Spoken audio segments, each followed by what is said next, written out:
And because she's a rookie. Now, If if she's putting up numbers like Asia right now, would she be dominating? Yes. So it's about the numbers. Yes. I don't look at the dominating factor being numbers. It's what you're doing on the floor. I agree with Rashad McCants here, and let me elaborate on what he's saying. He's basically saying he's not looking at Caitlin Clark's domination from a pure number standpoint. He's looking at how she's being effective on the court, on the floor, court vision, how she's adjusting to how defenses are playing her, and how she's still affecting the game regardless of how the defense adjusts or what they're doing. Is an indication of how dominant this player is, because she could have had even more points if it wasn't for other factors in the game that could mislead the statistics that she has in the game. And those numbers would change if the factors on the floor changes. If you make that layup, the stats change. Swing, I get a layup, stats change. These are factors on the floor that we don't get to see because we're glorifying the stat. When everybody else, they're quick to throw stats, right? It's like, oh, well, this is what she did. Like somebody's like, oh, Sheryl Swoopes only scored 34 points in the WNBA. Caitlin scored 35. So you can't use stats when it benefits you. Let me help Sheryl Swoopes out. It's called context. He's giving you context beyond just the statistics itself. The word is context. But I only use the play of the game. Like, you could say stats, and if you didn't watch the game, you're only going on what they're telling you this person scored. But if you watch the game, you're like, that person should have had 42. Like exactly what I was saying. Context. It gives you clarity on the situation other than just looking at it from a narrow point of view. Context.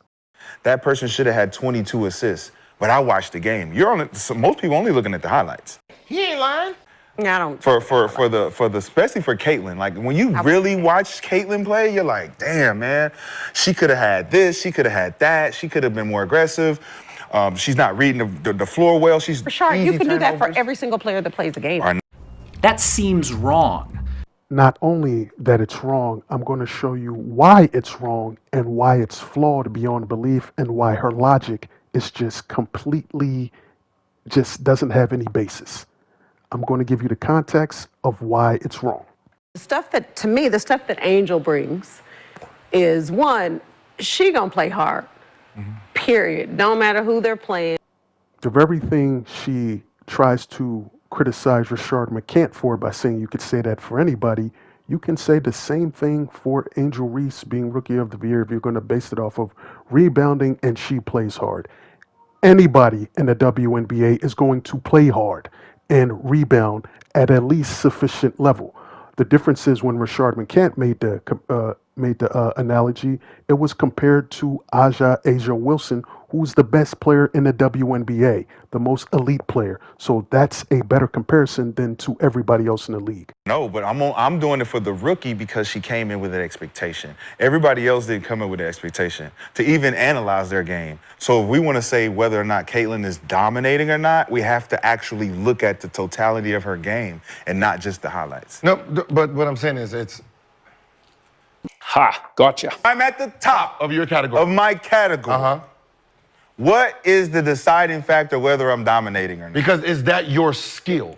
Bro, what the fuck does that have to do with me being at the top, dominating at this category? Gilbert Arenas is just arguing semantics, and he really doesn't have a point. Rashad McCants is using basic logic and a basic premise to prove why she doesn't have to be limited in one category for it to be dominant. That's not regardless if my skill is fucking guitaring and I'm over here fucking drumming. Okay. If I'm killing in the fucking drums, this ain't my skill. Shit, I'm dominating in this now. What he's doing. I can see it, I feel it. He's cooking. So, question for you. I'm a good drummer and a good guitarist. Question for you. I dominate this shit. I'm good at both. Question. Gilbert Arenas doesn't have a point. This is that I got your moment. That logic just literally crushed his mindset. See, when you get paid to say stupid shit, you forget to just use basic common sense. Sometimes, Gilbert Arenas, you should use it. Question for you. As a number... Ha, gotcha. She's the best rookie, right? This year, yes. Yes, she's the best rookie. Not even close, but it's not even close. It was never close. Question for you. Close. Question for you, Cheryl. I think it was close in the beginning. Three. If we wanted it to be. No, to me it was.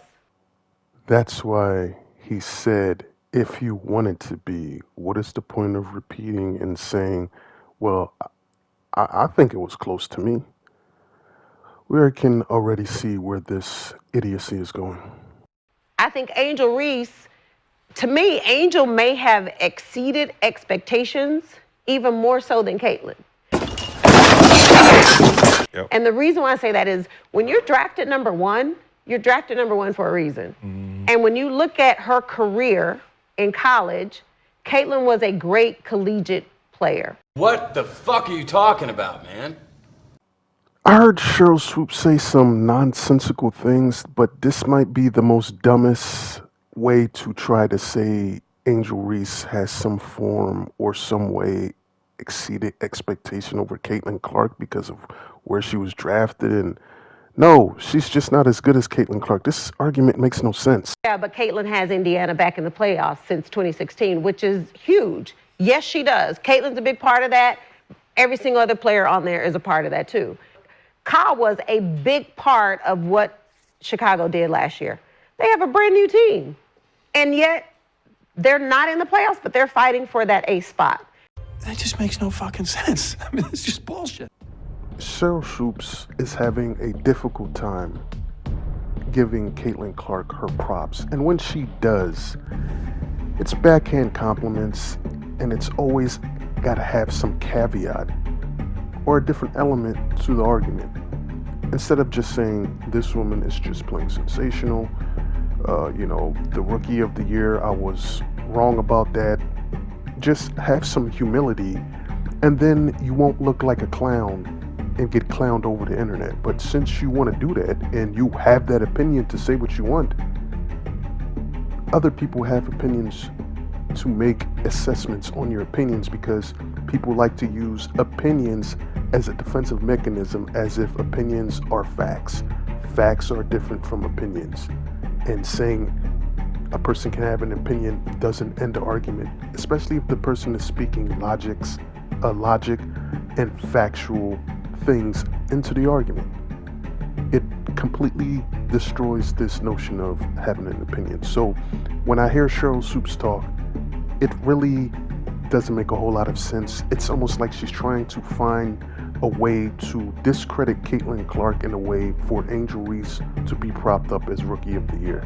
This conversation was never close, and when she says in the beginning, that doesn't mean anything because they don't put the votes toward the end of the season. So that's a non sequitur. I want to get you guys' thoughts on this. Let me know what you think. I really think she made no sense in this whole conversation. Give me your thoughts in the comment section.